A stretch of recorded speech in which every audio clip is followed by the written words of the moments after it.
Hello students, welcome to community class online. I am Darvit Sharma. तो देखिए बेटा, हमारा प्लांट किंगडम अभी चल रहा है, तो जिसमें हम लोग एली कर चुके हैं, हम लोग ब्रायोफाइट कर चुके हैं। ब्रायोफाइट में हम लोगों ने करा था लीवर बर्थ और हम लोग मॉस्को देख चुके हैं। आज हम स्टार्ट कर रहे हैं अपना अगला डिवीजन, जो कि है आपका यहाँ पर रहेगा टेरिडोफाइट। ठीक है, तो टेरिडोफाइट्स जब भी हम लोग करेंगे तो कुछ बातें ऐसी हैं जो आपसे जनरली आपको पता होनी चाहिए चैप्टर को स्टार्ट करने से पहले। एक चीज मैंने आपको इस चैप्टर में हमेशा बोली है कि आप इसे प्लांट किंगडम ना समझ के प्लांट इवोल्यूशन पढ़ समझो। ठीक है। सो अगर हम बात कर रहे हैं किसकी, टेरिडोफाइट्स की बात कर रहे हैं, तो ध्यान रखेंगे कि टेरिडोफाइट्स क्या है आपके। Pteridophytes are the first terrestrial plants. First terrestrial plants. अगली चीज आप ध्यान रखेंगे कि जो ये आपके टेरिडोफाइट्स हैं, ये क्या है, ये आपके पहले ऐसे प्लांट्स हैं, तो मैं लिख सकता हूँ first plants that carry vascular tissue. That carry vascular tissue. अब ये वेस्कुलर टिश्यूज कैरी करते हैं। ठीक है, मतलब यहाँ पर आपको क्या देखने मिलेगा, यहाँ पर आपको देखने के लिए मिलेगा जाइलम एंड जाइलम देखने के लिए मिलेगा, और आपको क्या देखने के लिए मिलेगा, फ्लोएम देखने के लिए मिलेगा। अगर मैं बात कर रहा हूँ जाइलम की, तो जाइलम में आप ध्यान रखेंगे कि जाइलम का फंक्शन क्या होता है और फ्लोएम का फंक्शन क्या होता है। तो जाइलम की अगर हम बात करते हैं तो यहाँ पर क्या क्या ट्रांसपोर्ट होता है, तो आप बताएंगे जाइलम की चीज में हेल्प करता है, ये वाटर का ट्रांसपोर्ट कराने में हेल्प करता है। इसके अलावा आप देखेंगे तो कुछ ऑर्गेनिक सब्सटेंस भी आपके क्या कराता है, यह ट्रांसपोर्ट कराता है। और ये क्वेश्चन आपसे पूछा भी गया है कि आपको आइडेंटिफाई करना था कि बताइए कि आपको दो तीन ऑप्शन बना के दिए थे कि इनमें से क्या क्या चीजें ऐसी हैं जो कि आपका जाइलम क्या कर रहा है, ट्रांसपोर्ट कर रहा है। तो ध्यान रखेंगे वाटर होता है और आपका क्या होता है, सम ऑर्गेनिक सब्सटेंस होते हैं। इसके अलावा आपका मिनरल ट्रांसपोर्ट करता है। इसके अलावा आपका हार्मोन भी ट्रांसपोर्ट करता है। तो ये आपको याद रखना है क्योंकि ये आपका प्रीवियस ईयर क्वेश्चन भी रहा है। ठीक है, तो इन सबका क्या करवा रहा है, ट्रांसपोर्ट करा रहा है। चलो फिर अगला हम देखते हैं फ्लोएम के बारे में। तो फ्लोएम की अगर हम बात करते हैं तो फ्लोएम का जो मेन फंक्शन है वो किस चीज में है, वो है आपका फूड ट्रांसपोर्ट में। किसमें, फूड ट्रांसपोर्ट में। और जब हम लोग छोटे थे तो हमें टीचर ऐसे याद करवाए थे, ऐसे याद रखो, तो वैसे फ्लोएम वैसे फूड। लेकिन आपको तो ये सारी बातें पता ही होंगी। ठीक है, हो सकता है आपको भी कभी टीचर ने बोला होगा इस तरीके से याद रखने के लिए। तो कुछ ऐसा हो तो आप बता देना, ठीक है, कि आपको भी सिखाया था, ऐसा कुछ है नहीं। ओके। तो देखो, अगर एग्जामिनर मान लो तुमसे पूछ लेता है कि बेटा ये बताओ, तुम लोग प्लांट किंगडम तो पढ़ा है, ये बताओ पहली बार ट्रैक्योफाइट्स कहाँ आए थे, तो आपका आंसर क्या रहेगा, टेरिडोफाइट में। देखो ट्रैक्योफाइट्स का मतलब यहाँ पे क्या है, यहाँ पे वेस्कुलर, यहाँ पे आपके वेस्कुलर टिश्यूज वगैरह है, तो उसके लिए आप टर्म यूज कर सकते हो ट्रैक्योफाइट्स। लेकिन एक चीज ध्यान रखेंगे यहाँ पर टेरिडोफाइट्स में कि ये कैसे थे आपके, अभी तक सीडलेस थे। कैसे हैं भैया, ये सीडलेस हैं।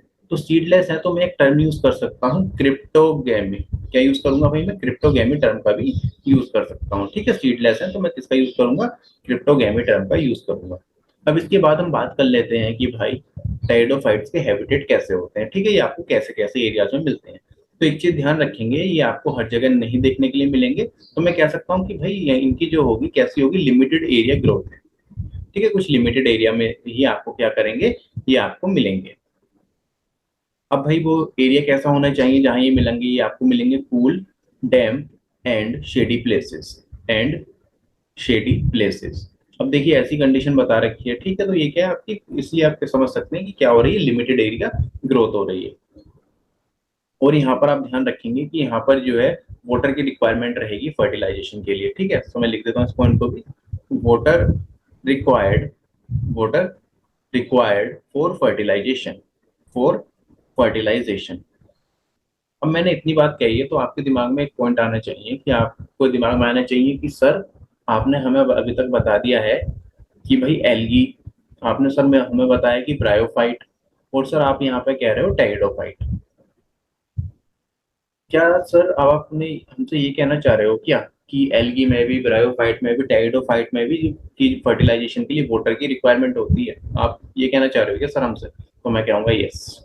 ठीक है, तो ध्यान रखेंगे कि यहाँ पर एल्गी, ब्रायोफाइट, टेरिडोफाइट्स में वाटर की रिक्वायरमेंट होगी फर्टिलाइजेशन के लिए। आई होप अभी तक आपको सब क्लियर चल रहा होगा।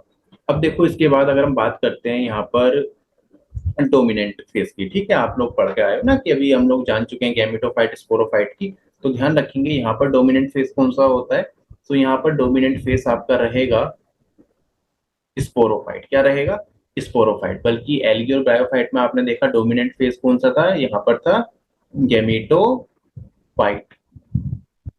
और यहाँ पर कैसा हो जाएगा आपका, डोमिनेंट फेस हो जाएगा स्पोरोफाइट। स्पोरोफिटिक या फिर मैं कह सकता हूँ स्पोरोफाइट। ठीक है, तो यहाँ पे ध्यान रखेंगे क्या हो जाएगा आपका स्पोरोफाइटिक डोमिनेंट फेज है। इसके अलावा आप देखो, हम लोग जैसे मैं बोलता हूँ ये प्लांट इवोल्यूशन है, ठीक है, तो अभी ज्यादा इवोल्व हो रहा है। इवोल्व हो रहा है मतलब मैं आपसे वहां पे कह रहा था लीफ लाइक स्ट्रक्चर ब्रायोफाइट में, मैंने आपसे कहा स्टेम लाइक स्ट्रक्चर, मैंने आपसे कहा था वहां राइजोइड रूट लाइक स्ट्रक्चर, है ना। लेकिन आप यहाँ पे क्या देखोगे, अगर बात करते हैं टेरिडोफाइट में, तो आप देखोगे कि भाई इनकी जो प्लांट बॉडी है ना, उसमें आपको प्रॉपर रूट्स देखने के लिए मिलेंगे, इनमें आपको प्रॉपर स्टेम देखने के लिए मिलेगी, और इनमें आपको प्रॉपर लीव्स देखने के लिए मिलेगी। ठीक है, तो प्लांट बॉडी आपकी डिवाइडेड है रूट, स्टेम्स और लीव्स में। तो अब आप देखो कैसे कैसे इवॉल्व हो रही है, दिमाग में इन सारी चीजों को सोचो, कंपेयर करो। ठीक है, एल्गी को सोचो, एल्गी क्या थी, प्रॉपरली आपका एक थैलस थी। ठीक है, फिर उसके बाद हम ब्रायोफाइट में आए, तो ब्रायोफाइट थोड़ा सा थैलस क्या हो चुका था, एडवांस हो चुका था, वहां पे कुछ root like, stem like, leaf like, ठीक है, मैंने लाइक लगाया हर शब्द के आगे, मतलब कुछ जैसे स्ट्रक्चर थे, लेकिन प्रॉपर स्ट्रक्चर प्लांट बॉडी में कहाँ देखने मिले आपको, टाइडोफाइट में। ओके, इसके अलावा आपको यहाँ पर क्या देखने मिल रहे हैं, इसके अलावा आपको यहाँ पर देखने के लिए मिल रहे हैं वेस्कुलर बंडल। क्या देखने के लिए मिल रहे हैं भाई, वेस्कुलर बंडल, या फिर आप मैं कह सकता हूँ यहाँ पर वेस्कुलर बंडल तो नहीं कहना चाहिए, वेस्कुलर टिश्यूज कहना चाहिए। ठीक है, क्या मिल रहे हैं भाई आपको यहाँ पर, वेस्कुलर टिश्यूज मिल रहे हैं, जिसमें आपके जाइलम फाइलम आ जाते हैं। तो देखो जाइलम फाइलम को, खैर इन सारी चीजों को हमें वेस्कुलर टिश्यूज को भी डिटेल में पढ़ना है एनाटोमी में। ठीक है, अभी हम पढ़ेंगे आगे चल के, ये आपका ये रहेगा चैप्टर नंबर 6। हाँ, चैप्टर नंबर 6 में आप इस चीज को काफी डिटेल में पढ़ोगे। सो वेस्कुलर टिश्यूज में मैंने आपको दो चीजें बता दी हैं कि भाई एक होता है जाइलम, एक होता है फ्लोएम। अगर जाइलम की बात करेंगे तो जाइलम में आपके कितने टाइप के सेल आते हैं, तो ध्यान रखेंगे 4 टाइप ऑफ सेल आते हैं। और इसमें कितने टाइप के सेल आते हैं फ्लोएम में, इसमें भी आपके 4 टाइप के सेल आते हैं। अब ये कौन कौन से होते हैं ये अभी आप समझ लो, डिटेल में बाहर समझ लेना, यहाँ पर सिर्फ मैं आपको एक हल्का हल्का आइडिया दे देता हूँ। तो यहाँ पर आप देखोगे जाइलम में क्या क्या आ जाएगा, तो यहाँ पर आप पढ़ोगे तो आप देखोगे कि जाइलम में आता है आपका ट्रैकीड। इसके अलावा जाइलम में क्या आता है, जाइलम में सेकंड आपका सेकंड टाइप ऑफ सेल कौन सा देखने के लिए मिलेगा, बेसल देखने के लिए मिलेगा। और इसके अलावा आप क्या देखोगे, जाइलम फाइबर देखोगे। और इसके अलावा आप देखोगे जाइलम पैरेन्काइमा। ठीक है, जाइलम पैरेन्काइमा। चलो, तो अगर हम बात करते हैं किसकी, यहाँ पे ट्रैकिड और बेसल्स की, तो ये आप ध्यान रखेंगे ये किस चीज में हेल्प करते हैं, ये हेल्प करते हैं आपका वाटर ट्रांसपोर्ट में। ठीक है, तो मैं लिख सकता हूँ transport water vertically, transport water vertically. अब ये मैं बहुत छोटी क्लास में आपने पढ़ा होगा 9th या 10th में, वही सारी चीजें मैं यहाँ पर रिपीट कर रहा हूँ। जाइलम फाइबर की अगर हम बात करते हैं तो ये किस चीज में हेल्प करता है, ये आपका जो है वाटर को ट्रांसपोर्ट करने में हेल्प करता है हॉरिजॉन्टली, ट्रांसपोर्ट वाटर हॉरिजॉन्टली। और खुश मत हो ना, ठीक है, खुश मत हो जाना कि सर इतनी छोटी सी बातें हैं, ये हम तो लोग तो बड़े इजीली याद रख लेंगे, तो तुम्हारी गलतफहमी को भी दूर कर देते हैं। ठीक है, एनाटॉमी में इस तरह को डिटेल में पढ़ना है भाई, यहाँ तो केवल मैं आपको ऊपर ऊपर से बहुत इजी इजी चीजें बता रहा हूँ छोटी क्लास वाली। ठीक है, वहां तो बहुत डिटेल में। चलो, फिर इसके बाद हम बात करते हैं यहाँ पर जाइलम पैरेन्काइमा की, तो ये यहाँ पर कैसे एक्ट करती है, तो ये आपकी यहाँ पर सपोर्टिव सेल की तरह एक्ट करती हैं। अब आते हैं यहाँ पर हम फ्लोएम की तरफ। तो फ्लोएम में आपको क्या क्या देखने के लिए मिलेगा, फ्लोएम में आपको देखने के लिए मिलेगा यहाँ पर, आप देखोगे शीप ट्यूब आपको देखने के लिए मिलेंगे। इसके अलावा आपको देखने के लिए मिलेगा यहाँ पर कंपेनियन सेल, कंपेनियन सेल आपको देखने के लिए मिल जाएगा भाई। इसके अलावा आप देखोगे तो आपको मिलेगा फ्लोएम फाइबर, और आपको देखने के लिए मिल जाएगा यहाँ पर आपको फ्लोएम पैरेन्काइमा, फ्लोएम पैरेन्काइमा देखने के लिए मिल जाएगा। तो थोड़ा थोड़ा इसके बारे में भी जान लो। ठीक है, ये जो आपके शीप ट्यूब होते हैं, ये क्या करवाते हैं, ये आपका फूड मूव कराते हैं। ठीक है, फूड को क्या कराएंगे, मूव कराएंगे, कहाँ से, leave to other part. Food जो है यहाँ पे क्या होगा, मूव होगा लीव से अदर पार्ट में। फिर इसके बाद है आपका कंपेनियन सेल। तो कंपेनियन सेल क्या करता है, ये सपोर्ट करता है फंक्शन ऑफ शीप ट्यूब के, है ना, किसके उस फंक्शन को सपोर्ट करता है, शीप ट्यूब पे। तो मैं इस तरीके से लिख देता हूँ कि भाई ये क्या कर रहा है, सपोर्ट कर रहा है फंक्शन ऑफ शीप ट्यूब। फिर इसके बाद ध्यान रखेंगे फ्लोएम फाइबर के बारे में, ये क्या करवाता है, ये फ्लेक्सिबिलिटी प्रोवाइड कराता है। अब फ्लेक्सिबिलिटी किसे प्रोवाइड करेगा, फ्लेक्सिबिलिटी टू फ्लोएम, फ्लोएम को फ्लेक्सिबिलिटी प्रोवाइड कराएगा। फिर इसके बाद हम बात करेंगे फ्लोएम पैरेन्काइमा की। तो ये क्या करता है, ये है आपका स्टोर करता है स्टार्च को और प्रोटीन को, स्टोर स्टार्च एंड प्रोटीन। तो ओवरऑल वेस्कुलर टिश्यूज का आप लोग इस तरीके से एक आइडिया बना लें, ठीक है, कंसेप्ट बना लें कि इसके अंदर क्या क्या आ रहा है। और आपको पहली बार वेस्कुलर टिश्यूज कहाँ देखने मिल रहे हैं, टेरिडोफाइट्स में देखने के लिए मिल रहे हैं। बोर तो नहीं हो रहे होगे, है ना, प्लांट की में थोड़ा बहुत बोर होना भी इसमें जरूरी है, नहीं तो लगता नहीं है कि हम चैप्टर पढ़ रहे हैं। तो चलो अब देखते हैं और आगे इसके बारे में और समझेंगे क्या क्या आपको यहाँ भी और पढ़ना है। तो चलो तुम्हारे साथ थोड़ी सी बात कर लेते हैं, ठीक है, तुम लोगों को भी नींद आने लगी होगी, तुम भी बोर हो गए होगे, ठीक है, तो थोड़ी सी बात कर लेते हैं तुम्हारे साथ। तो देखो, अगर तुम्हें कभी समय मिलता है ना, तो कभी उन लोगों के साथ भी बैठा करो जो इन एग्जाम्स को जिन्होंने दे रखा है और जिनके सिलेक्शन नहीं हुए। ठीक है, आपने ये तो सुना होगा, आपके तो हो सकता है पेरेंट्स भी कहते हो कि भाई उन लोगों से डिस्कस करो जिन्होंने वो निकाल रखा है एग्जाम, हो सकता है ना कि आपके दोस्त वगैरह कहते हो, टीचर्स वगैरह भी कहते हो। लेकिन मैं आपसे कह रहा हूँ कि कभी मौका मिले ना, तो उन लोगों के साथ भी बैठना जिन्होंने इस एग्जाम के लिए काफी तैयारी करी ईमानदारी से, पर उनके सिलेक्शन हो नहीं पाए। ठीक है। अब आपके दिमाग में आ रहा होगा सारा पैसा क्यों कह रहे हो जिनके सिलेक्शन नहीं हुए कि हम लोग उनके साथ बैठ के डिस्कस करें। तो देखो एक चीज बताता हूँ, जिन लोगों के सिलेक्शन नहीं हुए, मतलब एक तरीके से कहना तो नहीं चाहिए वैसे, असफल शब्द का तो मैं यूज जनरली करता नहीं, लेकिन अभी कर रहा हूँ, ठीक है। तो देखो जो जो ना असफल होता है ना, पहली बात एक चीज ध्यान रखना, उसके पास कुछ हो या ना हो लेकिन उसके पास अनुभव होते हैं, ठीक है। वो आपको ये तो बता, देखो एक जो क्या अंतर होता है, जो इंसान एग्जाम वगैरह क्रैक कर लेते हैं, ठीक है, प्रिपरेशन के बाद, तो वे आपको बता तो सकते हैं कि हाँ कि ये कर ले वो कर ले, इस तरीके से सिलेक्शन हो जाएगा। लेकिन कभी जब आप ऐसा फल के साथ बैठोगे ना जिसका ने पूरी मेहनत करी हो, जिसका बाय लक कह दीजिए या फिर कुछ और रीजन रहे जिनके सिलेक्शन नहीं हुए, लेकिन उन्होंने अपना एक टाइम दिया है, ठीक है, किसी भी एंट्रेंस एग्जाम की तैयारी के लिए, तो वे आपको क्या क्या चीजें बता सकते हैं, वे आपको ये चीजें बता सकते हैं कि कहाँ कहाँ गलतियां नहीं करनी। ये सबसे बड़ी बात होती है, ठीक है, क्योंकि उन लोगों ने भी गलतियां कर रखी हैं, तो वे आपको बताएंगे, ठीक है, वे अपने अनुभव शेयर करेंगे। और दूसरी चीज, वे अपने अनुभव शेयर करते हैं और उनमें अहंकार आपको नहीं मिलेगा। तो कभी समय मिले तो असफल लोगों के साथ भी, असफल का मैं दोबारा कहूंगा कि असफल टर्म का मैं जनरली यूज नहीं करता किसी के लिए भी, कोई भी इंसान असफल नहीं है, ठीक है। हो सकता है कि टाइम, हो सकता टाइम थोड़ा सा ऊपर नीचे हो सकता है, लेकिन कोई भी असफल नहीं होता, ठीक है। तो उन लोगों के साथ भी बैठो जिनके सिलेक्शन वगैरह नहीं हुए, और उनके एक्सपीरियंस भी लो, और उनके एक्सपीरियंस भी आपके लाइफ में कहीं ना कहीं डेफिनेटली काम आएंगे। तो चलो अब तुम्हारा एंटरटेनमेंट हो गया, बातें हो गई तुम्हारे साथ, अब पॉइंट को फटाफट करो नोट, अगला बुलेट पॉइंट डालो। देखो अगला तुम्हें डालना है पीटीआर। पीटीआर जब भी मैं लिखूंगा इसका मतलब क्या होगा, point two remember, direct NCERT वाला पॉइंट बता रहा हूँ मैं तुम्हें। तो एनसीईआरटी में भी ये बात लिखी है और तुमसे एग्जाम में बड़ी पूछी जाती है, तो ये थोड़ा सा क्या है, इंपॉर्टेंट भी है, पॉइंट टू रिमेंबर वाला भी हो गया। तो देखो क्या है, तुम्हें क्या चीज ध्यान रखनी पड़ेगी टाइडोफाइट्स में, कि जाइलम में, ठीक ठीक है, जाइलम में ट्रू वेसल्स आपकी नहीं होती। ट्रू वेसल्स क्या नहीं, यहाँ पे नहीं मिलेंगी देखने के लिए, ठीक है, ट्रू वेसल्स आपको देखने के लिए नहीं मिलेंगी। और एक बात बता दूं, ये जो मैंने आज तुम्हें वेस्कुलर टिश्यू दिया है ना, ये मैंने केवल तुम्हें बेसिक कंसेप्ट दिया है, इसका क्या दिया है भाई, बेसिक कंसेप्ट दिया है, ठीक है। इससे पूरा लगा मत देना, कभी पता चले टेरिडोफाइट में लगा कर आओ और आपसे एग्जामिनर पूछ रहा है कि बताओ भाई आपको वेसल्स देखने के लिए मिलती है टेरिडोफाइट में, और तुम कहोगे हाँ सर ने टेबल बनवाया था लगा के आऊंगा वेसल, एग्जामिनर काट के अंडा दे देगा बेटा। ठीक है, ध्यान रखेंगे टेरिडोफाइट्स में, टेरिडोफाइट्स में जाइलम में ट्रू वेसल नहीं होती, ट्रू वेसल्स यहाँ पर एब्सेंट है, वेसल्स यहाँ पर एब्सेंट है। दूसरी चीज क्या ध्यान रखोगे, कि अगर मैं बात कर रहा हूँ किसकी, फ्लोएम की अगर मैं बात कर रहा हूँ तुम्हारे साथ, तो ध्यान रखेंगे कि यहाँ पर टेरिडोफाइट्स में तुम्हें कंपेनियन सेल देखने के लिए नहीं मिलेंगे। तो कंपेनियन सेल क्या है भाई, यहाँ पर एब्सेंट है। इसके अलावा तुम देखोगे तो यहाँ पर आपको शीप सेल देखने के लिए मिल जाएंगे, ठीक है, शीप सेल तो यहाँ पर आपको देखने के लिए मिल जाते हैं, लेकिन कंपेनियन सेल क्या होते हैं, एब्सेंट होते हैं। ध्यान रखना है दोनों पॉइंट, ठीक है, ये दोनों पॉइंट किसके लिए हैं, ये दोनों पॉइंट हैं आपके टाइडोफाइट्स के लिए। चलो मैं लिख ही देता हूँ वरना फिर बाद में मेरे को ब्लेम कर दोगे। तो ये हो गया किसके लिए भाई, ये हो गया टाइडोफाइट्स के लिए। अब चलो आते हैं अगली स्लाइड पर, ठीक है, मतलब मैं चेंज कर देता हूँ, अगर आपने नोट नहीं कराया तो आराम से अभी नोट करो फिर आगे देखना।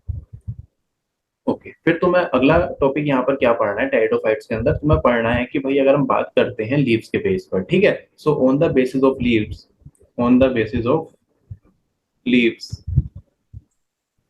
टेरिडोफाइट को हमने डिवाइड करा है, ठीक है, लीव्स के बेस पर हमने टेरिडोफाइट को क्या करा है, डिवाइड करा है। और टेरिडोफाइट को हमने दो उसमें डिवाइड करा है, पहला है आपका, एक है आपका मेगाफिलस, मेगा फिलस, और एक है आपका माइक्रोफिलस, और एक क्या है आपका माइक्रोफाइलस। अब दोनों में क्या अंतर होता है भाई? ये जो आपका मेगा फिलस है, ध्यान रखना, ये जो मेगा फिलस है, देखो नाम से ही पता चल रहा है मेगा, और ध्यान रखेंगे फिलस, ठीक है। फिलस टर्म आप किसके लिए यूज करोगे? लीफ के लिए यूज करोगे। और मेगा का मतलब क्या होगा? मेगा का मतलब होगा लार्ज लीव्स। क्या होगा भाई? Large leaves. तो मैं कह सकता हूँ कि भाई यहाँ पर आपको क्या देखने के लिए मिलेंगी? यहाँ पर आपको देखने के लिए मिलेंगी लार्ज लीफ, ठीक है। लीफ कैसे मिलेंगी? लार्ज मिलेंगी। फिर ये है आपका माइक्रोफाइलस। माइक्रोफाइलस का मतलब क्या हो जाएगा? माइक्रो का मतलब क्या हो जाएगा यहाँ पर? स्मॉल। और फाइलस का मतलब क्या हो जाएगा यहाँ पर? आपका लीव्स। जरूरी क्या है इसमें? जरूरी है तुम्हारे लिए एग्जाम्पल याद करने, ठीक है। तो मेगा फाइलस में आपको जो एग्जाम्पल याद रखना है वो याद रखना है आपको फर्न, ठीक है। फर्न याद रखोगे। और माइक्रोफाइलस में आपको दो एग्जाम्पल याद करने हैं। एक है आपका क्लबमोस, क्या है भाई? क्लबमोस। और ये क्या हो जाएगा आपका? होर्सटेल। सो ये दो एग्जाम्पल आप लोग याद रखोगे, ठीक है। एनसीईआरटी की लाइन से, एनसीईआरटी की लाइन है तो सुन लो, समझ लो, याद कर लो। एग्जाम्पल बहुत इंपॉर्टेंट है टाइडोफाइट्स में भी। चलो फिर इसके बाद देखो अगला पॉइंट तुम क्या नोट करोगे? अगला पॉइंट तुम लोग नोट करोगे that sporangia is associated with, sporangia is associated with, is associated with leaves.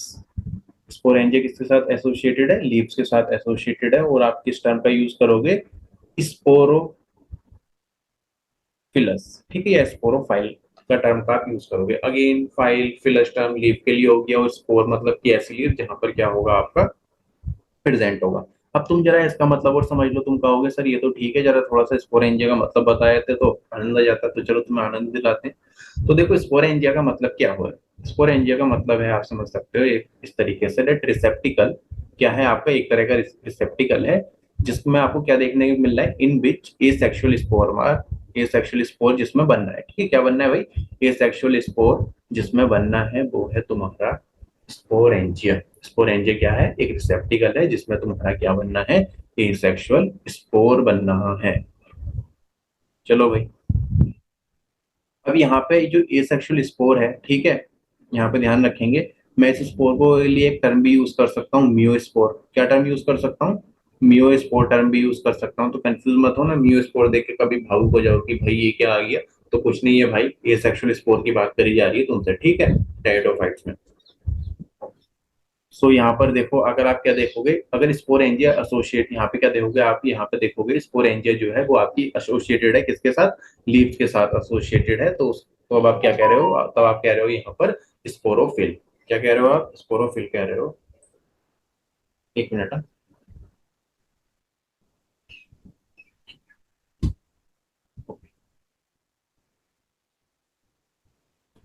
अगला पॉइंट आप क्या नोट करोगे यहाँ पे? आप यहाँ पे नोट करोगे अगला point that some cases sporophyte, in some cases sporophyte may form, sporophyte में फॉर्म कोन्स और स्ट्रोबेलाई, ठीक है। आप क्या देखोगे यहाँ पर? कोन्स बननी है, स्ट्रोबेलाई बननी है कुछ केसेस में। तो ये आपको कहाँ कहाँ ये केस देखने मिलेंगे? तो एग्जांपल ध्यान रखेंगे आप लोग। एक तो यहाँ पे हो जाएगा सेला जिनला, और आपका इक्विसेटम, इक्विसेटम। सो ये दो एग्जांपल याद रखोगे। अगर आपसे देखो क्वेश्चन कैसे बन सकता है, एग्जामिनर तुमसे पूछ सकता है कि ये बताओ टाइडोफाइट्स में आपको कोन और आपको स्ट्रोबेलाई कहाँ देखने मिलेगी। तो यहाँ पर आपको दो एग्जांपल याद रख लेने हैं। इस चीज को मैं अभी आपको समझाता हूँ और डायग्राम की फॉर्म में।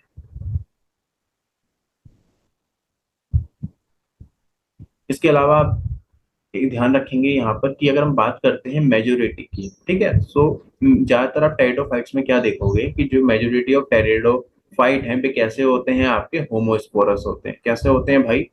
होमोस्पोरस होते हैं, होमोस्पोरस होते हैं। लेकिन कुछ ऐसे भी हैं जो आपके क्या होंगे? हेट्रोस्पोरस है ना। कुछ ऐसे भी हैं जो आपके क्या होंगे? हेट्रोस्पोरस। अब हेट्रोस्पोरस कौन कौन से होंगे यहाँ पे आप ध्यान रखना।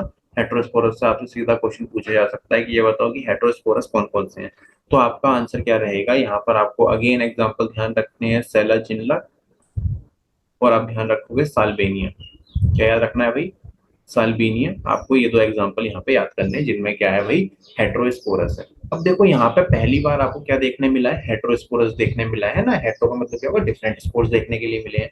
तो इसलिए कहा जाता है कि भाई यहाँ से क्या है आपका, ये क्या रही है जो हेटेरोस्पोरस की कंडीशन है, ये क्या है, प्रीकर्सर है, मतलब पुनरावृत्ति है। ठीक है। और यहाँ से कहा जाता है कि हाँ भाई यहीं से कहीं ना कहीं आप कह सकते हो कि चीज की स्टार्टिंग हुई है डेवलपमेंट ऑफ सीड हैबिटेट की। डेवलपमेंट ऑफ सीड हैबिटेट की क्या हुई है, यहाँ से शुरुआत हुई है। अब डेवलपमेंट ऑफ सीड हैबिटेट की शुरुआत हुई है मतलब कि ऐसा माना जाता है कि हाँ भाई यहाँ से क्या हुआ हो, कहीं ना कहीं आपका जो है क्या हुआ है, यहाँ से आपकी एक तरीके से यहाँ से स्टार्टिंग हुई है कहीं ना कहीं सीड हैबिटेट की। इसलिए आप जिम्नोस्पर्म में क्या पढ़ते हो कि वहां पर आपको सीडेड प्लांट देखने के लिए मिलते हैं पहली बार। ठीक है, पहली बार सीडेड प्लांट कहाँ देखने मिलेंगे, जिम्नोस्पर्म में देखने मिलेंगे। लेकिन एग्जामिनर तुमसे कह रहा है कि बताओ ये प्रीकर्सर टर्म का यूज कर रहा है कि प्रीकर्सर कौन रहा होगा, तो उस केस में आपका आंसर थोड़ा सा उलट जाएगा। चलो इसके बाद मैं आपको ना थोड़ा सा साइक्लिक फॉर्म में बताता हूँ। ठीक है, तो थोड़ा साइकिल वगैरह बना के देखेंगे, लेकिन कुछ पॉइंट्स और नोट कर लो उससे पहले। तो ध्यान रख लेना यहाँ पर कि अगर बात करते हैं, अगर आपसे सेक्स ऑर्गन पूछे जाते हैं तो सेक्स ऑर्गन यहाँ पर क्या रहेगा। सो मेल में यहाँ पर सेक्स ऑर्गन क्या रहेगा आपका, सेक्स ऑर्गन रहेगा आपका एंथ्रीडिया। क्या रहेगा भाई, एंथ्रीडिया। और अगर आपसे पूछता है भाई फीमेल सेक्स ऑर्गन क्या रहेगा, तो आपका आंसर रहेगा आर्कीगोनिया। आर्कीगोनिया। अगेन वाटर की रिक्वायरमेंट होगी फर्टिलाइजेशन के लिए। ठीक है, वाटर की रिक्वायरमेंट होगी। अब देखो अगर हम बात करते हैं तो यहाँ पर दो टर्म्स आप लोग ध्यान रख सकते हैं। ठीक है, जैसा आप ध्यान रख सकते हो कि डेवलपमेंट ऑफ गैमेटोफिटी की आपकी एक्सोस्पोरस भी हो सकती है और एंडोस्पोरस भी हो सकती है। एंडोस्पोरस का मतलब क्या होगा, इनसाइड द स्पोर बॉल, और आपका एक्सोस्पोरिक का मतलब क्या होता है, आउटसाइड द स्पोर बॉल। इसके अलावा अगर हम बात करते हैं तो टेरिडोफाइट्स को आपका 4 क्लास में डिवाइड करा गया है। ठीक है, कितने में डिवाइड करा गया है, टेरिडोफाइट्स को आपका 4 क्लासेस में डिवाइड करा है। 4 क्लासेस में डिवाइड करा है। सबसे पहली क्लास कौन सी हो जाएगी, सबसे पहली क्लास हो जाएगी आपकी सिलोप्सिडा। इसमें आपको एग्जांपल ध्यान रखने पड़ेंगे। ठीक है, सेकंड क्लास कौन सी हो जाएगी आपकी, लाइकोप्सिडा। थर्ड क्लास हो जाएगी आपकी स्पेनोप्सिडा। स्पेनोप्सिडा। फोर्थ क्लास हो जाएगी आपकी टेरोप्सिडा। तो ये 4 क्लासेस आपको याद रखनी है, और इसमें भी जरूरी है कि आप इनके क्या याद रखेंगे, इनमें आप एग्जांपल याद रखेंगे। जैसे साइलोप्सिडा, जैसे आपको सिलोप्सिडा में याद क्या रखना पड़ेगा, एग्जांपल क्या बन जाएगा, सीलियोटम। सीलियोटम। ऐसे ही आप लाइकोप्सिडा में एग्जांपल याद रखोगे, सेलाजिनला। सेलाजिनला। और आपका इसके अलावा आपका बन जाएगा यहाँ पर, ओके, सेलाजिनला बन जाएगा, और आपका बन जाएगा लाइकोपोडियम। और स्पेनोप्सिडा में आप यहाँ पे ध्यान रखोगे, यहाँ पर क्या बन जाएगा आपका, एक्वासेटम। स्पेलिंग सही कर लीजिएगा, एक्वासेटम। और यहाँ पर आपका टेरिडोफाइट्स में क्या बन, सॉरी टेरिडोफाइट्स नहीं, टेरोप्सिडा में आपका क्या बन जाएगा, यहाँ पर आपके जो एग्जांपल बनेंगे ये बनेगा आपका टेरिस, और आपका एडियंटम यहाँ पर बन सकता है, और आपका ड्रायोप्टेरिस। ये सब यहाँ पर क्या बन जाएंगे, एग्जाम्पल बन जाएंगे। अब मैं यहाँ पर आपको साइकिल और बताऊंगा, फिर ये हमारा हो जाएगा चैप्टर फिनिश। मतलब चैप्टर तो फिनिश नहीं होगा, हमारा टॉपिक फिनिश हो जाएगा। ठीक है, खुश मत होना चैप्टर सुन के। ओके, चला समझो अब आप। ठीक है, सो यहाँ पर हमने एक चीज समझी है कि भाई यहाँ पर डोमिनेंट फेस क्या होगा, तो डोमिनेंट फेस होगा यहाँ पर आपका स्पोरोफाइट। ओके बेटा, तो हम देखेंगे यहाँ पर साइकिल के बारे में। ठीक है, यहाँ पर मुझे आपको जो साइकिल पढ़ानी है तो उस चीज को देखो। देखो एक चीज तुम मैं जान चुके हो कि यहाँ पर जो है डोमिनेंट फेस क्या होता है, स्पोरोफाइट होता है। तो हमें सारी कहानी यहीं से लेके चलनी पड़ेगी। सो स्पोरोफाइट में तुम क्या देखोगे कि यहाँ पे क्या बन सकता है, आपका स्पोरोफिल बन सकता है। अब स्पोरोफिल क्या थी, लीव्स थी। क्या थी भाई, लीव्स थी। तो ये कैसी होती है, आपकी डिप्लॉइड होती है। ठीक है, मैं आपसे कह रहा हूँ कि भाई स्पोरोफाइट आपका यहाँ पर क्या हो सकता है, स्पोरोफाइट तुम्हारा हो सकता है स्ट्रोबेलाई, या फिर तुम्हारा कौन भी क्या हो सकता है स्पोरोफाइट से आप कह सकते हो। ठीक है, यहाँ पर क्या हो सकता है, स्ट्रोबेला या कौन हो सकता है, या स्पोरोफिल हो सकती है। दोनों ही स्ट्रक्चर तुम्हारे डिप्लॉइड है। अब देखो स्पोरोफिल से क्या होगा, तुम क्या देखोगे, स्पोरोफिल में तुम्हें क्या देखने के लिए मिलेगा। सो स्पोरोफिल में तुम्हें देखने के लिए मिलेगा स्पोरेंजिया। क्या देखने मिलेगा स्पोरेंजिया देखने मिलेगा। स्पोरेंजिया क्या है? Sporangia are the structure in which spore are produce. ठीक है, इस बात को चाहो तो लिख भी सकते हो। स्पोरेंजिया क्या है? Sporangia are the structure in which spore are produce. और ये कैसा होता है? डिप्लॉयड होता है अगेन। और यहाँ पे आप क्या देखोगे, फिर इसमें आप देखोगे यहाँ पे क्या मिलेगा? स्पोर मदर सेल देखने के लिए मिलेगा। ठीक है, स्पोर मदर सेल में क्या देखोगे? यहाँ पर क्या हुई है? मियोसिस हुई है। क्या हुई है भाई? यहाँ पर मियोसिस हुई है। और स्पोर मदर सेल डिप्लॉयड है। अब मियोसिस होगी तो क्या बनाएगी? हैप्लॉइड स्ट्रक्चर बनाएगी। और कौन सा हैप्लॉइड स्ट्रक्चर बनेगा? यहाँ पर स्पोर हैप्लॉइड स्ट्रक्चर बनेगा। और यही स्पोर आगे जर्मिनेट कर आपका जर्मिनेट हो जाएगा और क्या बना लेगा? यही यही आपका बनाएगा गैमेटोफाइट बनाएगा। क्या बनाएगा भाई? गैमेटोफाइट बनाएगा। और गैमेटोफाइट से क्या बनेंगे? तुम्हारे गैमिट बनेंगे। क्या बनेंगे? तुम्हारे गैमिट बनेंगे। और कोई गैमिट बाहर से आ जाएगा। कहाँ से जाएगा भाई? कोई gamete by the help of water ये बाहर से आएगा, फ्यूज करेगा और आपका क्या बन जाएगा? जाइगोट बन जाएगा। अब जाइगोट अगेन किस में जाएगा? माइटोसिस में जाएगा। ठीक है, किस में जाएगा भाई? माइटोसिस में जाएगा और आपका स्पोरोफाइट तैयार। और ये साइकिल कुछ इस तरीके से चलती रहेगी। अब आप कहोगे सर ये तो ठीक है, अगर स्ट्रोबेलाई और कोन का केस आ जाए तो भी सारी चीजें क्या रहेंगी? सेम रहेंगी। ठीक है, सब कुछ सेम ही होगा। तो ये चीज आप ध्यान रखना। और इसी के साथ ही हमारा हो जाता है टॉपिक फिनिश। आई होप आपने इस लेक्चर को एंजॉय कराओ। इसी के साथ चलिए, थैंक यू। फिर कल मिलते हैं जिम्नोस्पर्म के साथ। और कोई भी डाउट है तो अपने डाउट को कमेंट सेक्शन में डाल दो।